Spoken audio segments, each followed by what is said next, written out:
हमारे चैनल को सब्सक्राइब करें और बेल आइकन दबाएं। नमस्कार, आदाब। क्राइम पेट्रोल सतर्क के आज के इस एपिसोड में मैं अनूप सोनी आप सबका स्वागत करता हूं। 30 दिन 30 यूनिक केसेस की श्रृंखला में आज का ये केस सिर्फ एक आपराधिक घटना को बयां नहीं करता है, बल्कि एक समाज, एक सिस्टम के तौर पर हमारे इर्द गिर्द पनप रहे पाखंड को भी उजागर करता है। इस केस के कई पहलुओं पर विस्तृत रूप से जानकारी देने के लिए हमारे साथ हैं हमारे आज के मेहमान और जाने माने रिपोर्टर साहिल जोशी। नमस्कार, मैं हूं साहिल जोशी। क्राइम पेट्रोल सतर्क में आज फिर मैं लेकर आया हूं एक ऐसा अनदेखा अनसुना केस जो मुझे लगता है कि आपको देखना चाहिए। आज जिस अपराध की कहानी की मैं चर्चा करने जा रहा हूं, उस अपराध की जड़ें इस कहानी में नहीं मिलेंगी, बल्कि इस अपराध की जड़ें उस वायरस से जुड़ी है जो आज से नहीं बल्कि सदियों से हमारे अंदर और हमारे समाज के अंदर पल रहा है। आधुनिकता के इस दौर में पहुंचकर भी हम इस वायरस की वैक्सीन या इस वायरस का इलाज ढूंढ नहीं पा रहे हैं। आज की ये कहानी सिर्फ हमारे समाज पर नहीं तो हमारी कानून व्यवस्था पर भी एक तमाचा है। अरे जल्दी जल्दी चलो ना आप। अरे गुंजा समझा कर, हम ऐसी हालत में नहीं चल सकते तेज। देखो ना कितना अंधेरा हो गया है और ऊपर से आज हम लाठी लेके भी नहीं आए। अगर जंगली कुत्ते आ गए ना तो वो नोच डालेंगे हमें।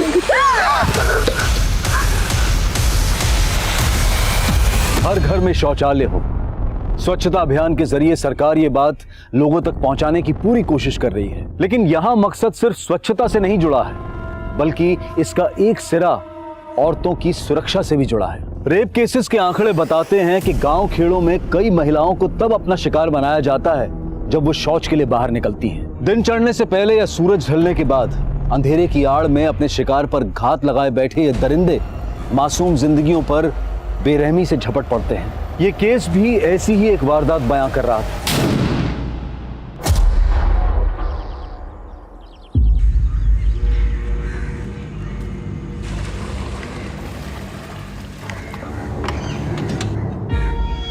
ए शंकर, उतर भी पॉइंट डाल, चल। D-5। गोपाल सर, हमारा जवाब सही है ना? बिल्कुल सही है गुंजा। कैलकुलेटर गलत हो सकता है लेकिन तुम नहीं। 10वीं कक्षा में हो और 12वीं के सवाल इतनी आसानी से हल कर देती है। शाबाश बेटा। ये सर, हमारा जवाब सही है। रानी, जिस दिन तुम सही जवाब दे दोगी ना, उस दिन पूरे गांव में पेड़े बांटेंगे हम। क्या करें सर, सवाल ही इतना मुश्किल था। पता नहीं 12वीं कब हम पास करेंगे। 12। अरे सवाल का जवाब है 12। कुछ सीखो गुंजा से, समझी? और तुम्हारी सहेली कोमल क्यों नहीं आई आज? वो उसके पेट में दर्द है। सर हमें लेट हो रहा है, जाना होगा वरना अमर भैया गुस्सा हो जाएंगे। सर हम भी जाते हैं। ठीक है बेटा। सुभाष। अरे आराम से रानी दीदी, इतना भी क्या डरती हो अपने अमर भैया से? जैसे कि तुम नहीं डरती ना अपने बाबा के गुस्से से। हम नहीं डरते, बाबा हमसे बात ही कहाँ करते हैं।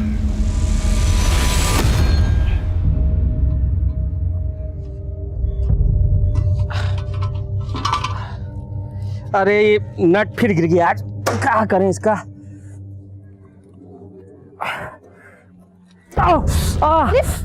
क्या हुआ?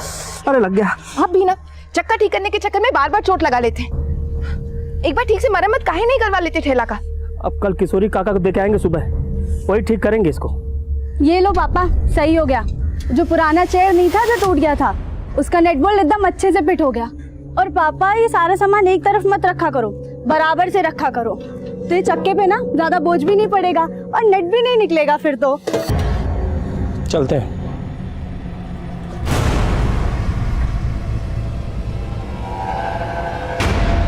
मम्मी, कि पापा हमसे बात काहे नहीं करते हैं? गुंजा बेटा, पापा तुम दोनों बहनों से बहुत प्यार करते हैं, बस जताते नहीं हैं। और आज आने में इतना लेट कैसे हो गया? वो हम गोपाल सर के पास गए थे अपना पेपर चेक कराने के लिए। अरे तो हमसे पूछ लेती, हमको पता है तुमको गणित में 100 में से 100 अंक मिलेंगे। हाँ, तेरी कोमल दीदी का पता नहीं, वो बस फेल ना हो इतना ही बहुत। वैसे है कहाँ पे वो? अपने कमरे में पेट दबाए लेटी है सुबह से। कोमल दीदी, डरा दिया। अच्छा एक बात बताओ, ये किसी ने नया नुस्खा बताया क्या कि लिपस्टिक लगाने से पेट दर्द चला जाता है? चुप कर और अम्मा को मत बोल देना। आज तक बताए हैं क्या कभी? लेकिन ऐसे पढ़ाई टालती रहोगी ना तो परीक्षा में अंडे मिलेंगे, जो भी उबले हुए। अब हमको तुम्हारी तरह पायलट तो बनना नहीं है कोई पढ़ लिख के, हम तो किसी राजकुमार की दुल्हन बनेंगे। ला ला ला ला ला।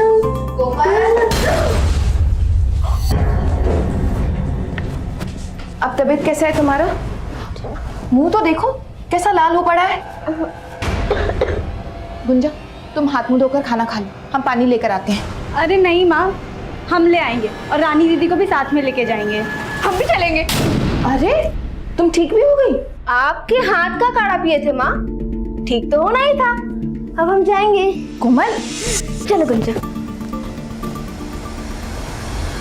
पता है कोमल दीदी, गोपाल सर रानी दीदी से कह रहे थे कि अगर मैं इस साल पास हो गई ना तो पूरे गांव में पेड़े बांटेंगे। चुप कर गुंजा, बहुत मारूंगी तुझे।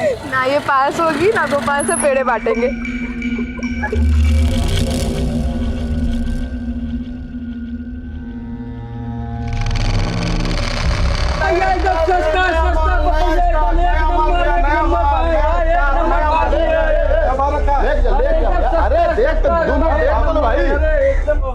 भैया जी कितना अच्छा खुशबू आ रहा है, चलिए ना चाट खाते हैं। अरे यहाँ नहीं खाएंगे भैया, वो आगे पांडे चाट करना रहना, वहाँ खाएंगे। चलिए। देख के चाची के लिए ले लीजिए। बता, हाँ ब्यूटीफुल साड़ी है, ले जाइए नया स्टॉक में। अरे भैया, अरे ऐसा मत करिए भैया, ब्रजेश भैया देखिए हम लोग भूखे मर जाएंगे, ऐसा मत कीजिए। क्या भूखे मर जाएंगे जी? अरे कहाँ हुआ प्रदीप? भैया देखिए ना, ब्रजेश भैया तो कन्या हटाने को कह रहे हैं। अरे ऐसे कैसे आप?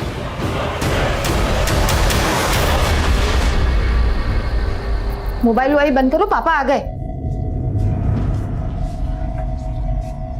अरे सारा छोला ऐसा का ऐसा है और बाकी सामान भी ऐसा का ऐसा है। आज बिल्कुल भी बिक्री नहीं हुआ क्या? आते ही सवाल शुरू कर दी ना। ये सब सामान उतार कर रखो और खाना लगाओ, हम हाथ मुंह धो के आते हैं। माँ, हमको खेत जाना पड़ेगा। इस वक्त नहीं, कल सुबह चलेंगे। माँ, हमसे नहीं रुका जाएगा, हमको अब भी जाना पड़ेगा। आपको खाना परोसना है। माँ समझो, नहीं रुका जाएगा। आई माँ, हम चले जाते हैं दीदी के साथ। हाँ। आप परेशान मत हो। ठीक है, लेकिन जल्दी आ जाना। हाँ, चल गुंजा।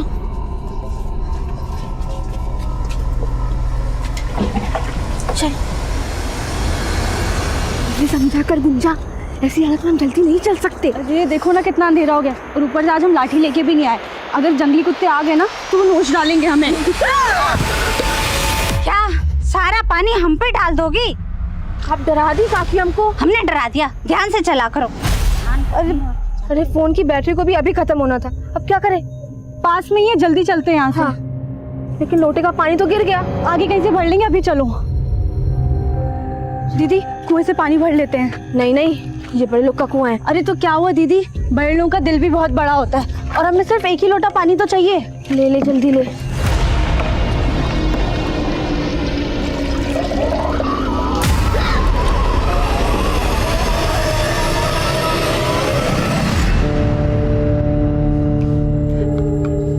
सुनिए ना, उनका फोन बंद आ रहा है। हमारा जी बहुत घबरा रहा है, 1 घंटा हो गया। अरे कहाँ जाएंगी, आती होंगी रास्ते में, आ जाएंगे। ऐसा जरा देखिए ना, लाठी ले जाना भी भूल गई हैं।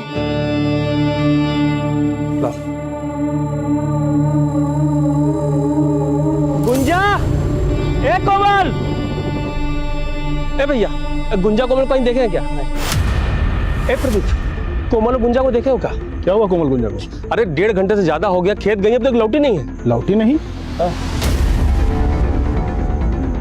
मेरा मकान भी है, हमको मालूम है कौन गायब किया होगा कोमल गुंजा को। कौन? तो क्या क्या कर रहा है? ब्रिजेश भैया, हमारे किए का सजा हमारे बच्चों को काहे दे रहे हैं? छोड़ दीजिए बच्चियों को। क्या कह रहे तू? हैं? निकल! हाथ में ताड़ी पे क्या है का? अरे हम कहे अगवा कर तुम्हारी बेटी को? ऐसा मत बोलिए ब्रिजेश भैया, 2 घंटा हो गया, लड़कियां वापस नहीं आई।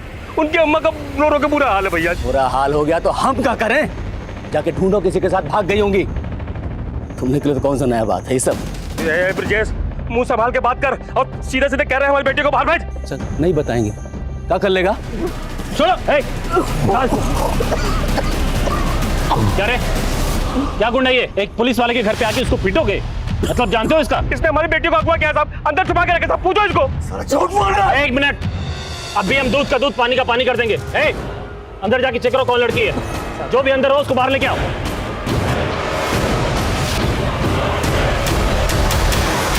साहब अंदर तो कोई नहीं है, अच्छे से देख लिए। यहाँ तो कोई नहीं मिला, अब तुम हमारे साथ थाने चलो, तुम्हारी दबंगई निकाल। चल साहब अंदर, कुछ नहीं किया, पुलिस वालों को मारेगा।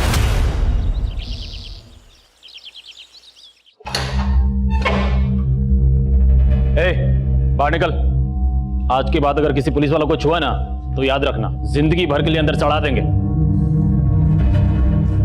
कोमल और गुंजा आई का?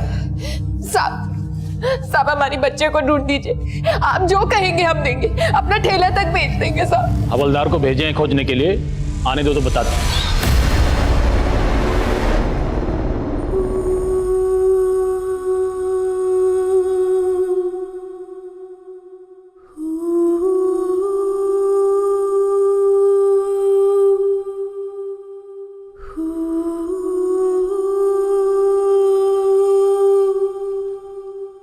भैया रमाकांत, वो पेड़ के पास गुंजा और कोमल, चलिए।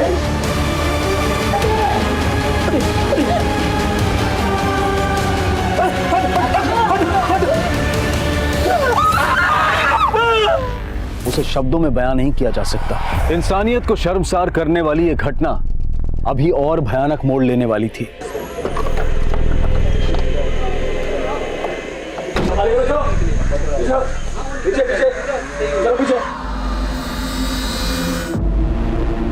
पोस्टमार्टम में सब पता चल जाएगा। हाँ आराम से। जब तक हमारा बेटे को इंसाफ नहीं मिलता साहब, हम लाश नहीं उतारने देंगे।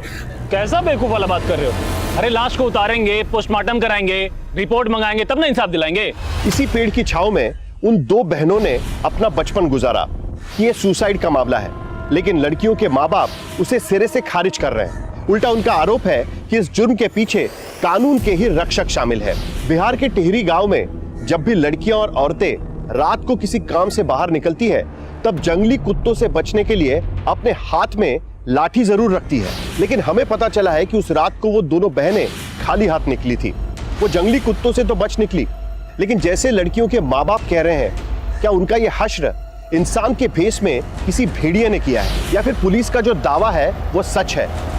सच चाहे जो भी हो, वो सामने आते आते हड़कंप जरूर मचाने वाला है। आ गया पोस्टमार्टम रिपोर्ट। क्या बोले थे हम? आत्महत्या है, इसमें भी यही लिखा है। और सुनो, तुम्हारी बड़ी बेटी चरित्रहीन थी, लिखा है इसमें कि वो सेक्सुअली एक्टिव थी। माने जानते हो, मतलब शादी से पहले सुहागरात। क्या बात कर रहे हैं साहब आप? हाँ क्या बोल रहे हैं आप? रमाकांत जी एकदम सही बोल रहे हैं। ये दोनों लड़कियां एक साथ अचानक खुदकुशी क्यों करेंगी भला? ये सब रिपोर्ट गलत है। सब साला रातों रात पत्रकार बन गए हो गारे? हमसे सवाल करोगे? तुम लोग जो बोल रहे हैं ध्यान से सुनो। चुपचाप दोनों बॉडी को उठाओ और जाके अंतिम संस्कार कर दो, नहीं तो जब तक हमारी बेटियों को इंसाफ नहीं मिल जाता, हम लाश नहीं लेंगे और अंतिम संस्कार भी नहीं करेंगे। नहीं करेंगे।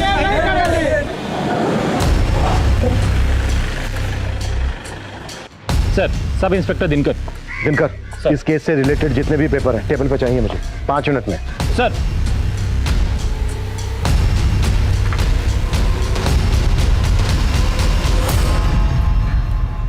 दिनकर, आखिरी बार पूछ रहा हूं मैं, ये सुसाइड ही था या फिर रेप और मर्डर?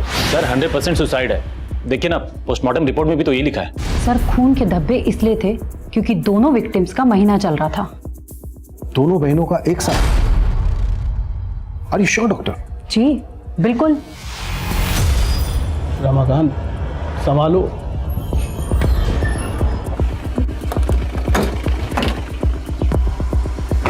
सर ये करे। यही कोई 8 सवा 8 बजे निकली थी साहब दोनों बाहर। आपको किसी पर शक है? हम तो पहले दिन से कह रहे थे साहब कि वो हवलदार ब्रजेश और उसका छोटा भाई कन्हैया, वही सब मिलकर किया है साहब। रमाकांत जी, आप इतने यकीन के साथ कैसे कह सकते हैं? क्योंकि साहब उसी दिन दोपहर में बाजार में ब्रजेश के साथ हमारा कहाँ तो नहीं हुआ था साहब। क्या कर रहे हो? साहब, उसी शाम को जब हम घर आ रहे थे तभी सुने थे दोनों भाइयों को बात करते हुए। नहीं भैया, हम रमाकांत को छोड़ेंगे नहीं। देख रहे थे ना, बहुत बड़का नेता बन रहा है। अरे काहे का नेता रे, 2 मिनट नहीं लगे पूरा परिवार गायब कर देंगे उसका। फिर मालूम चला कि कोमल और गुंजा गायब है। इसीलिए साहब हम यकीन से कह सकते हो दोनों भाई मिलकर किया सब।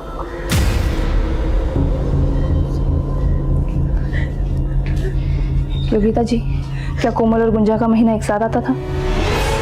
क्या बात कर रहे हैं साहब? तहकीकात और सच को सामने लाने के लिए हमारा जानना बहुत जरूरी है। नहीं, कोमल का महीना 10-12 दिन पहले हो चुका था और गुंजा का आने में कुछ दिन बाकी था। कोमल और गुंजा की डिटेल्स निकालो, दोस्त कौन थे, कहाँ ना जाना था, सब कुछ। सब हवलदार ब्रजेश और उसके भाई कन्हैया को सब।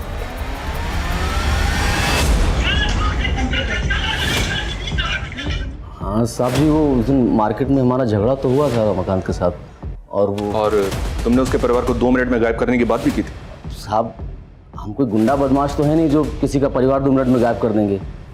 मतलब तुम पे जो आरोप लग रहे हैं ये सब के सब बेबुनियाद है। हाँ साहब, सब झूठ है, हमने कुछ नहीं किया है। लेकिन वो बड़ी वाली है ना साहब, उसका तो अफेयर था किसी के साथ। साहब, पोस्टमार्टम रिपोर्ट में साफ साफ लिखा है ना कि वो सेक्सुअली एक्टिव थी। नहीं सर, हम कोमल और गुंजा को तो जानते तक नहीं थे। तो फिर बार बार तेरा नाम क्यों आ रहा है बीच में? सर, ब्रजेश भैया के साथ उन लोगों की लड़ाई थी। हो सकता है उनके साथ वो लोग हमें ही फंसाना चाह रहे हो। सर, हम तो विद्यार्थी हैं। ये कन्हैया और इसका बड़ा भाई हवलदार ब्रजेश, दोनों पे नजर रखो। सब।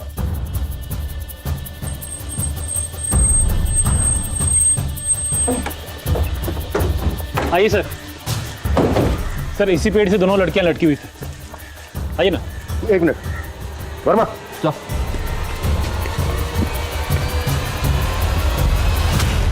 हाइट बहुत ज्यादा है।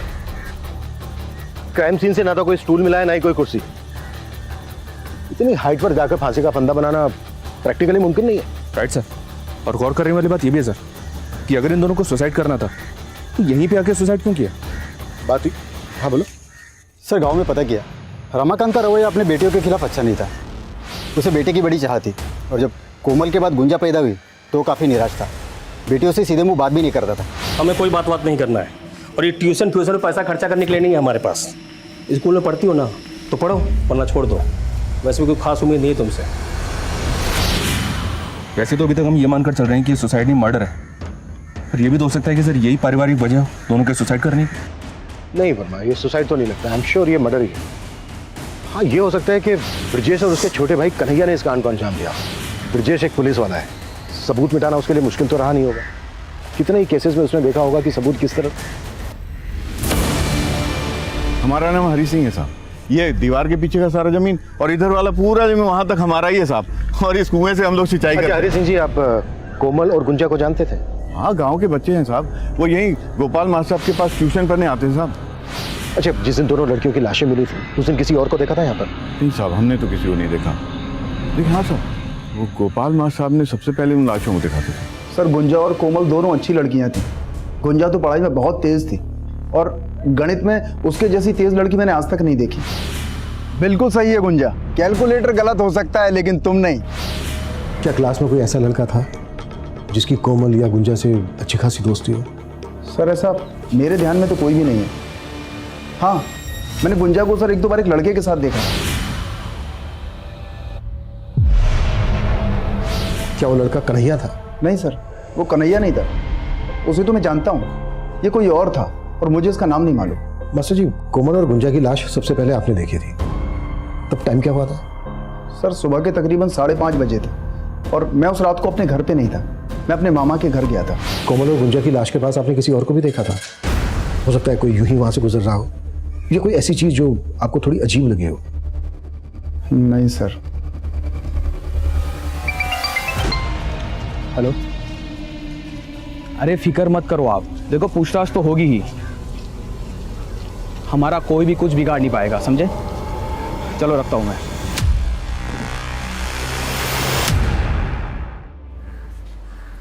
कन्हैया। हाँ सर। तुम यहीं पढ़ते हो? हाँ। क्या इत्तेफाक है, कोमल की खास सहेली रानी भी यहीं पढ़ती है, जानते ही होगे।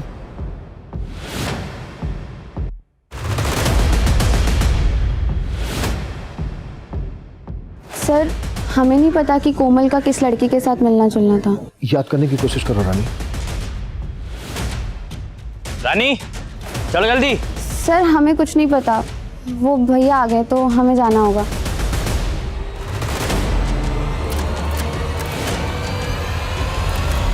ऐसा लग रहा है जैसे रानी कुछ छिपा रही है हमसे, और इस कन्हैया का भी इस केस से कुछ ना कुछ लेना देना तो है।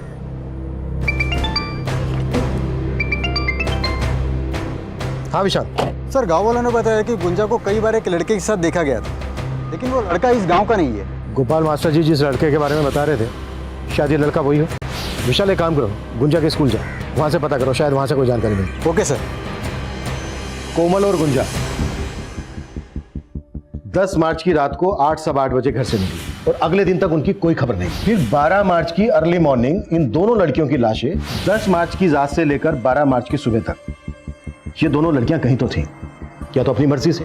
लगभग 33 घंटे ये लड़कियां जिस लोकेशन पे थी, हमें उस लोकेशन का पता लगाना है। अगर हमने इस लोकेशन का पता लगा लिया तो केस अपने आप सॉल्व हो जाएगा।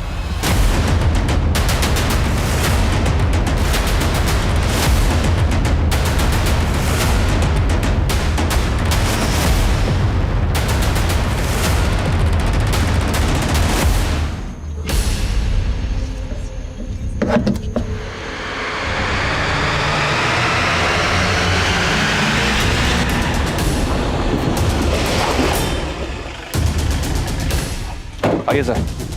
सर ये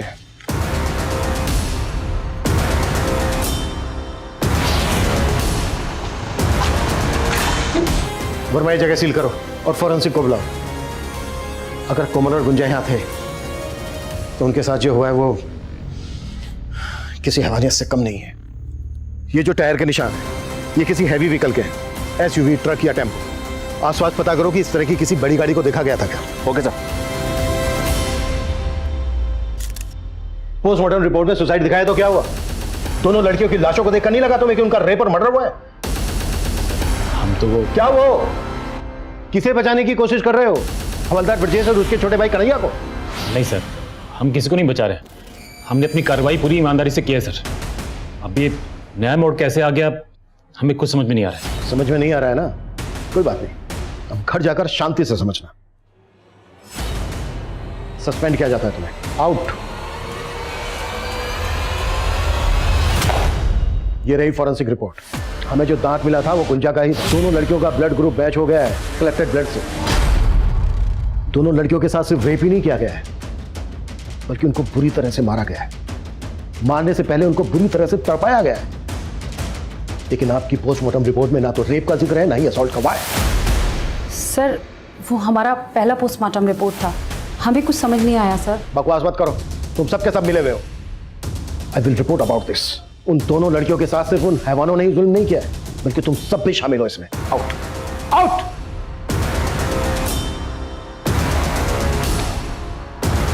हमें कोमल और गुंजा का दोबारा से पोस्टमार्टम करवाना होगा। बॉडीज को पटना भेज दो।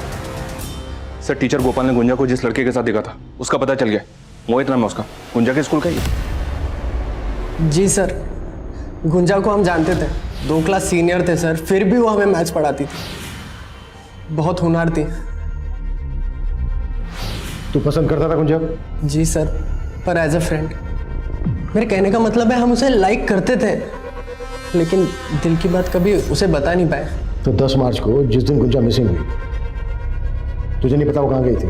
नहीं सर, हमें तो अगले दिन जब गांव में बात फैली तब भी पता चला। चल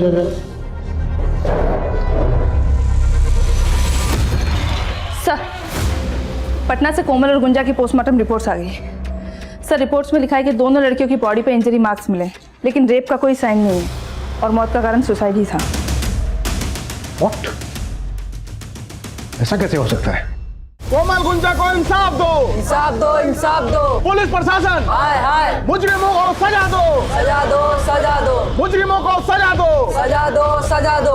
अत्याचार नहीं सहेंगे, नहीं सहेंगे, नहीं सहेंगे। दूसरी पोस्टमार्टम के रिपोर्ट के बाद IIA के इरादों को भी शक के नजर से देखा जा रहा है। क्या ये एजेंसी किसी के दबाव में काम कर रही है, या फिर लोगों के आक्रोश को शांत करने के लिए दोबारा और निष्पक्ष जांच का ये पूरा ढोंग रचाया गया है? विश्वसनीय सूत्रों से पता चला है कि लोगों के विरोध और मीडिया द्वारा उठाए गए सवालों के चलते इंडियन इन्वेस्टिगेटिंग एजेंसी ने दोनों लड़कियों की बॉडीज को तीसरी ऑटोप्सी के लिए दिल्ली ले जाने का फैसला लिया है।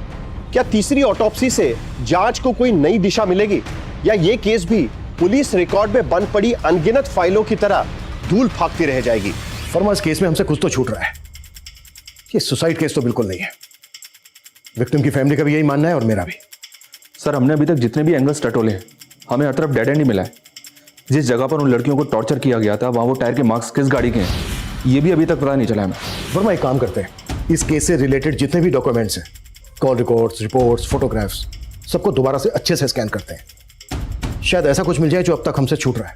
सर, हम अपनी खोई हुई वर्दी की कसम खा के कह रहे हैं, हमें क्राइम सीन से कोई मोबाइल फ़ोन नहीं मिला था। लेकिन हाँ, हम जब वहाँ पहुँचे उससे पहले बहुत सारे गांव वाले इकट्ठा हो गए थे। हो सकता है उनमें से कोई।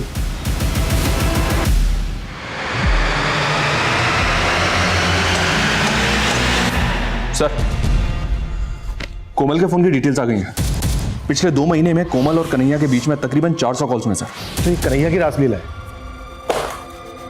फिर तो कोमल का फोन भी कन्हैया के पास ही होगा। नहीं सर, दरअसल मुकुंदपुर में 2 मोबाइल टावर हैं।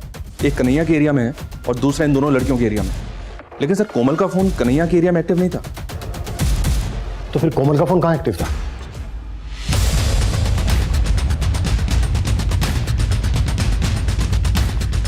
क्या हुआ साहब? अरे साहब, पूरा घर ध्यान मारो, कोई भी बना छूटना नहीं चाहिए। हर जगह चेक करो। अरे क्या कर रहे हैं आप लोग? अरे रुकिए साहब, ये क्या कर रहे हैं साहब?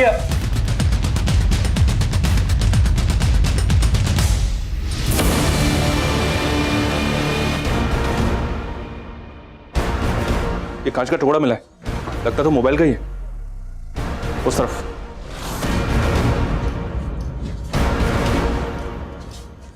वर्मा, सर, बाहर चेक करो।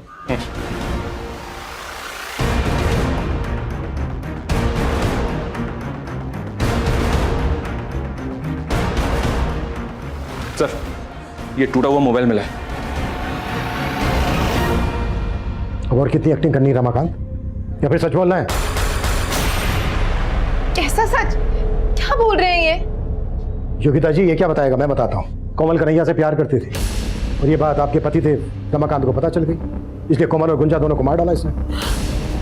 ये कैसी बातें कर रहे हैं साहब? हम अपनी बेटियों को नहीं मारे हैं साहब। तो फिर कोमल का ये मोबाइल फोन क्यों छुपाया? क्यों झूठ बोलता रहा अब तक? ये मोबाइल कोमल की लाश के पास से मिला ना तुझे? हम जान गए थे साहब, हमारी कोमल कन्हैया छुप छुप के बातें करती है। ये फोन अगर किसी के हाथ में लग जाता तो साहब बातें बाहर आ जाती साहब। हमारी बेटियों के साथ अन्याय हो चुका है साहब। हम नहीं चाहते थे कि मरने के बाद उन पर कोई लांछन लगे, इसलिए हम ये फोन छुपा दिए थे साहब। लेकिन जब हमको पता चला कि आप लोग को भी पता चल गया है तो हम ये फोन का सब मैसेज डिलीट किया और फोन तोड़ के बाहर फेंक दिए थे साहब। रमाकांत, अब तुम्हारी किसी भी बात पे यकीन करना हमारे लिए मुमकिन नहीं है। मानते हैं साहब, हम अपनी बेटियों के गुनहगार हैं साहब। बेटे के मुंह में हो गए थे साहब, इसलिए बेटी की काबिलियत को पहचान नहीं पाए। और आज जब वो नहीं है तब महसूस कर रहे कि हम कितने आगे हैं साहब। पर मैं समझ में नहीं आ रहा है इस रमाकांत पे कितना भरोसा किया जाए और कितना नहीं। काम करो, कन्हैया को उठा लो, उसी से होगा दूध का दूध, पानी का पानी। सर, हेलो,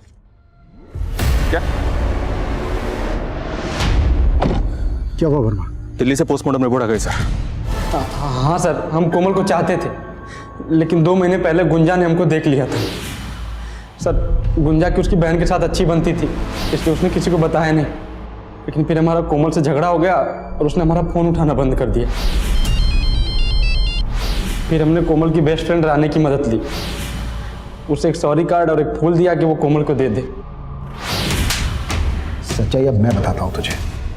तू कोमल के पीछे पड़ा था, उसने घास नहीं डाली तुझे, तेरी ईगो को ठेस पहुंची, इसलिए तूने कोमल और गुंजा को किडनैप किया, उनका रेप किया और उसके बाद मार डाला। और इस सब में तेरे भाई कांस्टेबल ब्रिजेश ने तेरा साथ दिया। यही सच्चाई है ना? नहीं सर, ये सच नहीं है सर। हम कोमल को प्यार करते थे, लेकिन जब उसकी लाश मिली तो हम एकदम डर गए थे। नहीं सर, कन्हैया को बहुत तोड़ा, लेकिन वो टस से मस नहीं हो रहा। हो सकता है सर सच बोल रहा हूँ। तो क्या रमाकांत झूठ बोल रहा है? अगर रमाकांत उनको मरवाता तो कम से कम अपनी बेटी का रेप तो नहीं करता। प्रदीप, साहब हम सच कह रहे हैं साहब, हमने ब्रिजेश और कन्हैया को बात करते सुना था। ठीक है, मान लिया। अब ये बता, जब ये दोनों ये बात कर रहे थे कितनी दूर थे तेरे से? ज्यादा दूर नहीं थे साहब। हम ब्रिजेश और कन्हैया के मोबाइल फोन की लोकेशन निकलवाएंगे। अगर उन दोनों के मोबाइल फोन की लोकेशन तेरे घर के आसपास निकली तो ठीक है, और अगर नहीं निकली तो फिर बैठा कर नहीं, उल्टा लटका कर तेरे से सच निकलवाएंगे। साहब उस दिन दोपहर को साहब रमाकांत भैया और ब्रिजेश का झगड़ा हुआ था साहब। तो कन्हैया जो है हमारे इलाके में घूमता रहता है हमेशा। हमको जब ये बात पता चला तो हमको लगा कि वही दोनों होंगे साहब। मतलब उन दोनों को तूने ये बात करते हुए नहीं सुना था? नहीं साहब। तू अपना बदला लेने के लिए ब्रिजेश को इस केस में फंसा रहा था ना, क्योंकि वो तेरी दुकान हटवा रहा था।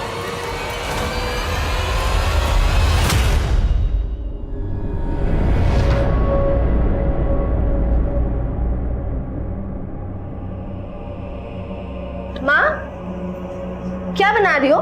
लो मैं ये उतार देती हूँ। लगी मुझे, मैं मलहम लेकर आती हूँ। बहुत जल रहा है। अरे माँ, तुम तो 80 साल की भी हो जाओगी ना, तब भी बुढ़ी नहीं होगी।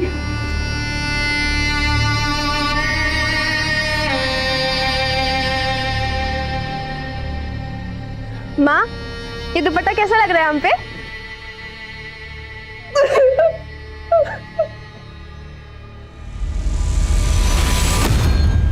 सर, गोपाल मास्टर की मोबाइल की लोकेशन स्टडी की मैंने।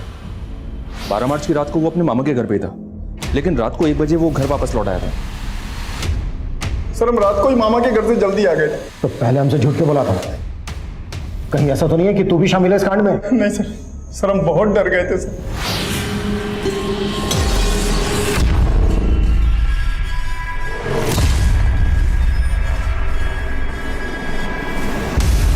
इतनी बड़ी बात पुलिस से क्यों छुपाई? सर हमने कहा ना सर, हम बहुत डर गए थे सर। सर हमने अपनी बीवी से पूछा, उसने कहा कि हमें इस पचड़े में पढ़ने की कोई जरूरत नहीं। कौन लोग थे? हमको नहीं मालूम, हमने नहीं देखा। टेम्पो किस रंग का था वो? हरा सफेद था सर। तुम सच कह, वो टेम्पो पहले भी आया है।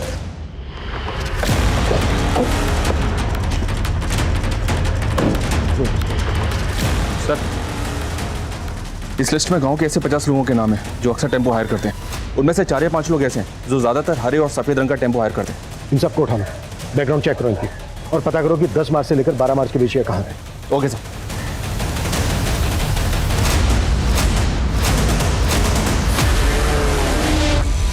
सर सुमेरपुर गांव में कल रात को एक टेम्पो ने कार को टक्कर मार दी थी।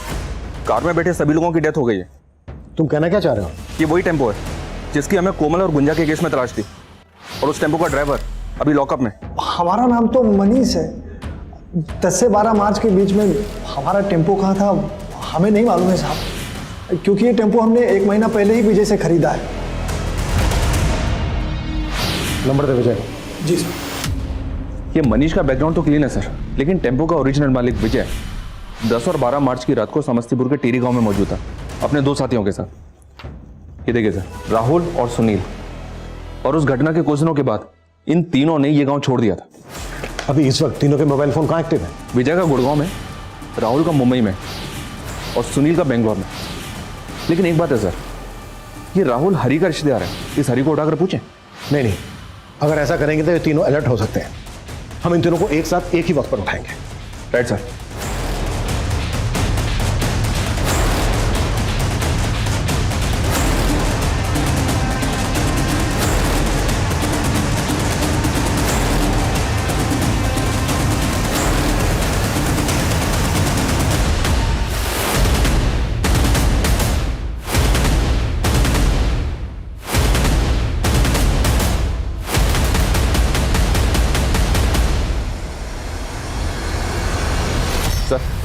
सब टारगेट कंफर्म हो गए, उठा लें? नहीं, अभी नहीं। शार्प 6 बजे तीनों को एक साथ उठाओ, ताकि किसी को भी बचने का मौका ना मिले। Okay sir.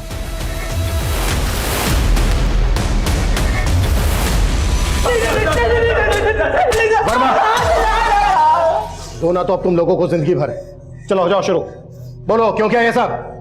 बोलो। सर वो उस रात को सर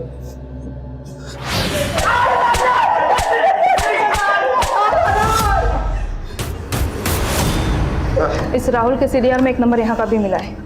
यहाँ का? जी सर। इसी थाने से 10 मार्च को राहुल को कॉल किया गया था। किसने कॉल किया था? किसने कॉल किया था?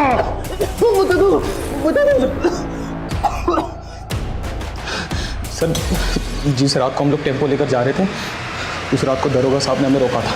जी हाँ सर, 10 मार्च की रात को हमने उन तीनों लड़कों का टेम्पो चेक किया था। हाँ जी साहब।